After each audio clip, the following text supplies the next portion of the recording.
Did you watch the Too Cold Scorpio vignette? Yes. Yeah. Huh. And I said, I can't wait till the next time I see Charlie and Scotty, because I want to see how much that they take ownership of. Does that embarrass them like Dean Douglas does me, or Dynamic Dudes does me? But I like the charisma that Charlie was showing in that. And again, we're looking at this from 2023 back. But at this time, this is like one of the things that, we in wrestling were trying to imbue the kids. Hey, school's important. And sometimes that sounds a little bit corny coming from like a franchise type character saying that. Would be like, come on, get out of here. So I like the message that was in it, but when I look back at this kind of stuff, there's a time, there's the instances when I watch it and I think, boy, this looks very dated to this moment in time. And look, rap music is making its rise now. It's still, on its trajectory upward.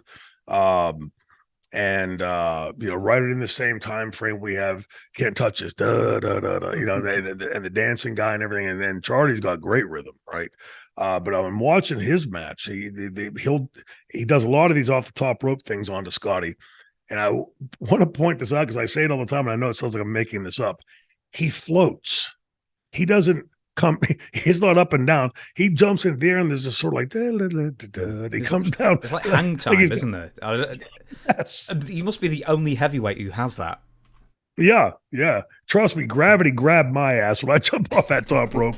And I watch him, and it's like, I always joke, are you bird bones or something? Like, cause he could get up and just like, oh, dude, okay, he's coming. Hold on, he'll be here. There he is. Boom. Right. And he comes down on you. Amazing. I to this day, I don't know how he does it. Just with the vignette as well, I want to harp on it because it really made me laugh. I actually first saw this on the WrestleCrap website. Because it's just so bananas, because I think it's like some kids at the basketball court, they don't want to go to school, then Too Cold Scorpio turns up in a limo and tells them to go to school, and he says, tell you what, I'll take you there. What, in the limo? No. Are we going to walk? No. And then I think he sort of intimates that he's going to dance them to school, and then he starts doing a little dance.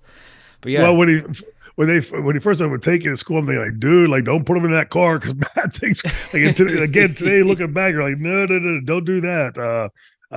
Just it's funny again how this stuff like so dates to that time, like, and you can see it. But again, for me, like, look at what he's doing and look at in context of the time frame he's doing it.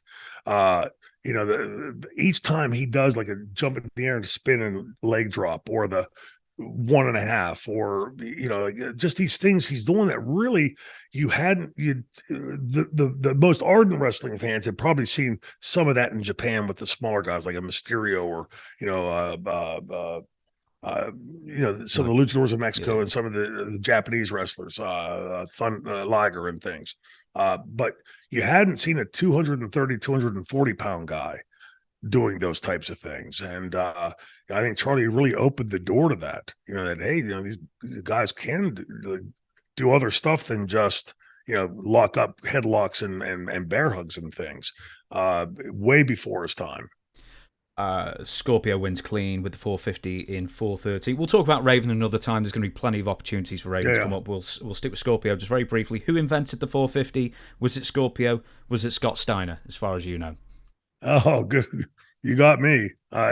Watching each of them doing it, I was, just flummoxed. The guys like my size were able to do those kind of moves, that they, again, this is this transition period of wrestling where we're seeing like all this new stuff being tried, and some of it's working, some of it's not working, but you can see like where it's opening doors. How many people, since when we look at what we call spot monkey wrestling today, I think you can point a lot of that back. Not blaming, but you can see where clearly these kids paid attention to like what Sabu was doing and what Scorpio was doing, and imbuing that into their own work, much like I was trying to imbue Bruno and guys like that into my work. It's I've always said with Charlie, he's one of those guys that for whatever reason, we talk about so many guys like this, but just so underutilized because how deft he was in the ring.